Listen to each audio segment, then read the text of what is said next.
설교처럼 길지 않습니다. 자, 제가 기도하고 시작하겠습니다.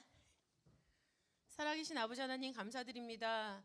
아버지 하나님께서 요셉 선교회를 사랑해 주셔서 항상 말씀으로 깨달을 수 있도록 인도하시고, 또한 깨달은 만큼 저희들의 신앙의 키가 한 뼘씩 자랄 수 있도록 인도하시니 감사드립니다.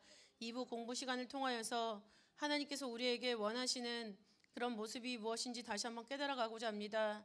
아버지, 기초부터 차근차근 배워나갈 때 이것이 저희들에게 양분이 되어서 하나님 말씀이 선포될 때마다 열매를 맺어드리게 부족함이 없는 그런 옥토밭의 기능을 온전히 감당할 수 있도록 인도하여 주시옵소서.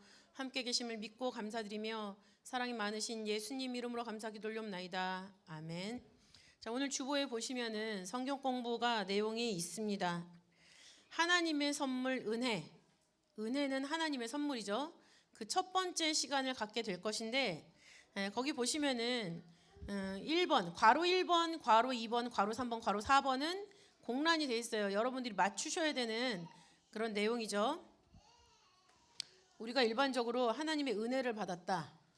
오늘 말씀 너무 은혜 받았어요. 오늘 찬송 너무 은혜 받았어. 막 이런 얘기를 하잖아요. 그러면 어떨 때 그런 은혜 받았다라는 단어를 쓰실까요? 기분 좋을 때. 한데 막 기분 좋고 감동받았어요. 그럴 때 은혜 받았다라고 하시죠? 근데 은혜 받았다라는 거에 대해서 우리가 확실히 좀 정리할 필요가 있습니다. 은혜 받았다라는 게 과연 무엇인가? 그래서 은혜는 신약의 중심 개념이에요. 그래서 괄호 1번에 해당하는 말씀을 보니까 요한복음 1장 17절이죠. 율법은 모세로 말미암아 주신 것이요 은혜와 진리는 예수 그리스도로 말미암아 온 것이라 라고 되어 있는데, 예수님으로 말미암아 온 게 무엇이에요? 은혜와 진리. 진리는 말씀이죠. 은혜와 말씀이 우리에게 직접 오셨다라는 것을 얘기해 주고 있어요. 그래서 신약의 중심 개념은 바로 은혜다. 그러면 구약의 중심 개념은 뭘까요? 지금 요한복음 1장 17절을 보니까 율법은 모세로 말미암아 주신 것이요 라고 기록되어 있죠. 그렇죠? 그러니까는 구약의 중심 개념은 율법이에요. 율법. 그러나 신약의 중심 개념은 무엇이다? 은혜다라는 거죠.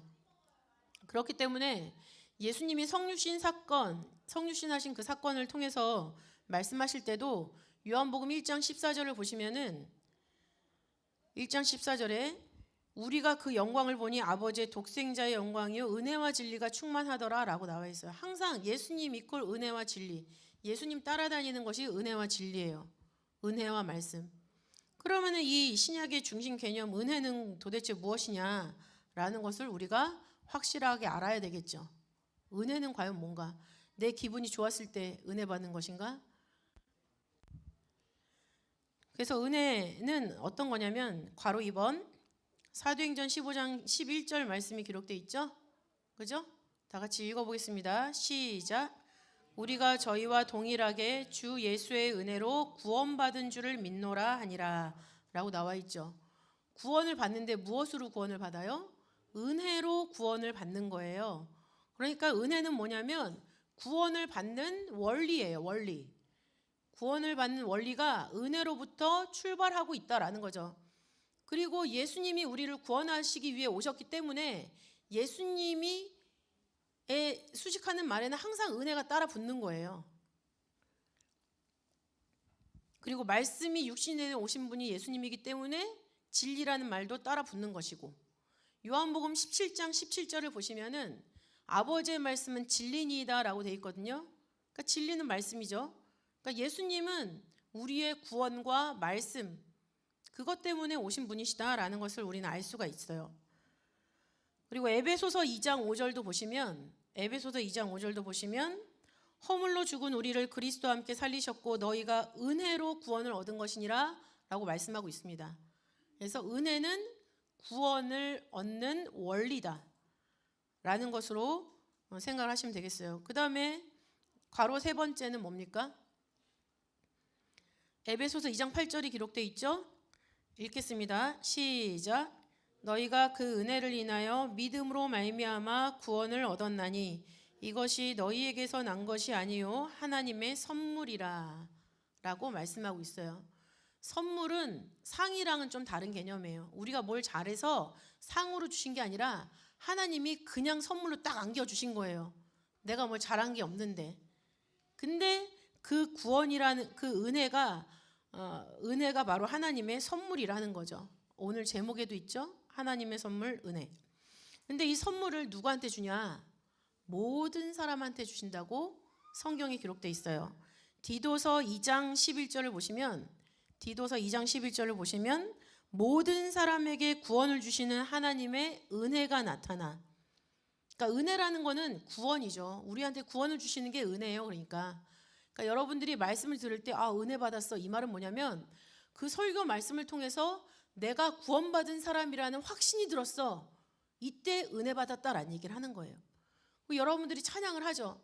찬양을 하는데 막 온몸이 쩌릿쩌릿하면서 저는 성가대 옛날에 미스바 성가대 할 때 그런 체험이 있거든요. 찬양하면 막 온몸에 전율이 일어나는 것 같고 진짜 하나님 살아계시는 게 너무 찬양으로 느껴지고 그럴 때가 있어요. 그래서 이런 하나님이 나한테 찾아오셨구나. 그렇게 딱 됐을 그 순간이 바로 은혜 받는 순간이죠. 그리고 괄호 네 번째는 구속 섭리의 방편입니다. 구속 섭리의 방편으로 주신 게 은혜예요. 그래서 로마서 5장 15절부터 16절 기록되어 있죠. 다 같이 한 목소리로 읽겠습니다. 시작. 그러나 이 은사는 그 범죄와 같지 아니하니 곧 한 사람의 범죄를 인하여 많은 사람이 죽었은즉 더욱 하나님의 은혜와 또는 한 사람 예수 그리스도의 은혜로 말미암은 선물이 많은 사람에게 넘쳤으리라. 또 이 선물은 범죄한 한 사람으로 말미암은 것과 같지 아니하니 심판은 한 사람을 인하여 정죄에 이르렀으나 은사는 많은 범죄를 인하여 의롭다 하심에 이름이니라 라고 말씀을 하고 있습니다. 그래서 보면은 결과적으로 이 얘기는 뭐냐면 아담의 타락 때문에 죄가 이 세상에 들어왔고 우리는 심판을 받을 수밖에 없는 존재지만 하나님이 은사, 선물을 줬다는 얘기예요. 그 선물로 말미암아 우리가 다시 구원을 받을 수가 있고 말씀 앞에 새 출발을 할 수가 있다라는 것을 말씀해주고 있는 거죠. 그래서 여기 은사라는 단어, 은사는 많은 범죄를 인하여 의롭다 하심에 이르렀다라고 설명을 하고 있죠. 이 은사라는 단어는 카리스마, 우리 카리스마 있는데 이런 얘기 하잖아요. 그 카리스마. 근데 이 카리스마의 뜻은 뭐냐면 아무 공로 없이 받은 사랑이에요. 아무 공로 없이 받은 사랑.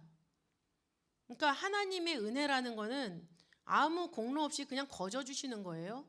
그래서 우리가 이거를 어떤 은혜라고 얘기를 하죠? 뭐뭐뭐뭐 네 글자 붙여서 뭐뭐뭐뭐 은혜라고 얘기를 해요. 무슨 은혜라고 하죠? 한량없는 무조건적인 은혜라고 하죠. 무조건적인. 여러 가지 수식어가 있을 수 있는데 한량없는 은혜도 맞아요. 왜냐하면 한이 없으시니까 양이 측정이 안 돼요. 근데 이제 이 은혜는 무조건적인 은혜다. 그래서 칠판을 앞에다 갖다 놨잖아요. 짧게 제가 워크숍을 준비하면서 저는 이미 워크숍 준비가 끝났습니다. 성경 공부 뭐 2번이고 3번이고 만들어준 대로 다 할 거니까는 많이 만들어주세요. 자, 조금 거기서 한 얘기를 지금부터 할 건데 뭐냐면 은혜가 왜 무조건적인 은혜냐 그거를 보자는 얘기죠. 간단하게 보면은 창세기 2장 7절을 보시면은 다 아시죠? 외우시는 분? 창세기 2장 7절 외우시는 분? 하나님이 흙으로 사람을 창조하시고 그 코에 생기를 불어넣으시니 사람이 생명이 된지라 라고 말씀하고 계시죠? 그러니까는 하나님이 사람을 창조하실 때 흙으로 일단 빚으시고 그 코에 뭐를 불어넣으셨어요? 생기. 하나님의 영을 불어넣으셨다라는 것을 말씀해주고 있어요. 이렇게 생기를 불어넣다 보니까 사람이 뭐가 돼요? 생명이 되는 거잖아요. 이 생명은 어떤 존재냐? 하나님의 영이 들어갔기 때문에 하나님을 인식할 수 있는 존재예요.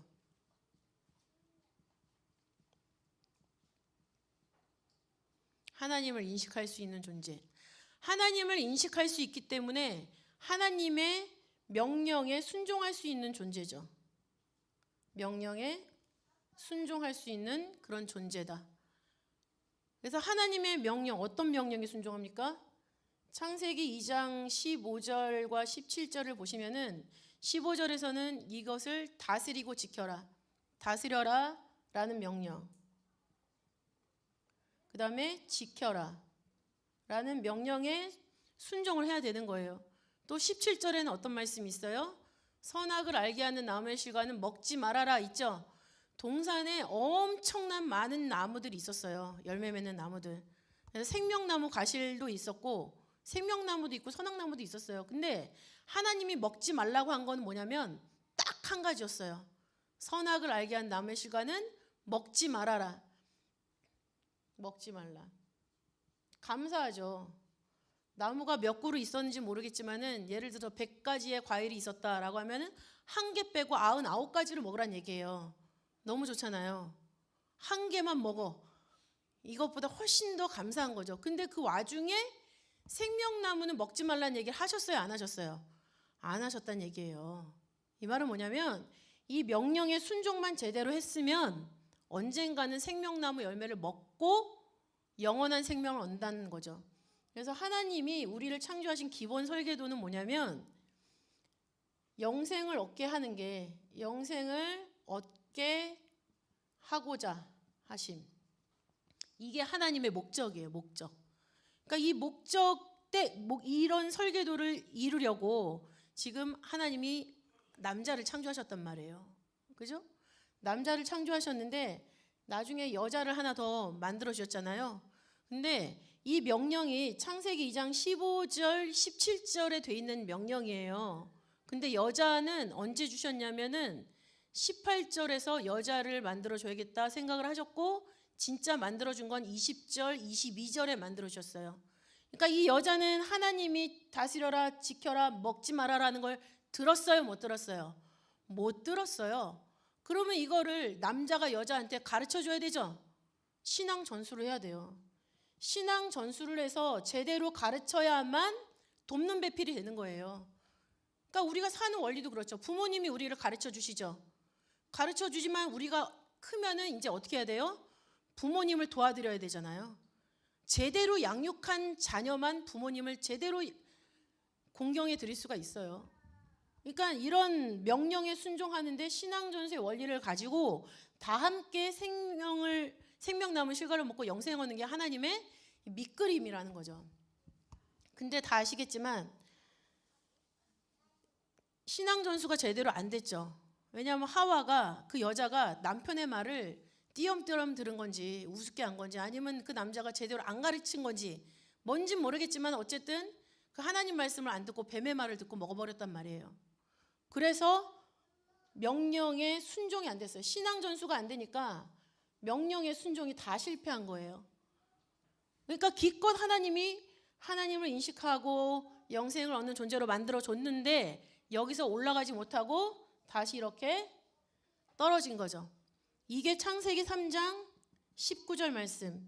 너는 흙이니 흙으로 돌아갈지니라 이거거든요. 근데 이거를 지금 제가 왜 설명했냐? 하나님의 은혜가 무조건적인 은혜라고 그랬잖아요. 보세요. 하나님을 알지도 못하고 깨닫지도 못하는 이 흙의 상태의 사람들에게 하나님이 무조건적으로 하나님의 생명, 하나님의 영을 부어줬단 말이에요. 하나님을 인식할 수 있게끔. 그러니까 여기서 떨어졌을 때 여기서 다시 올라오는 거는 사람의 능력으로 돼요? 안 돼요? 사람의 능력으로 안 돼요.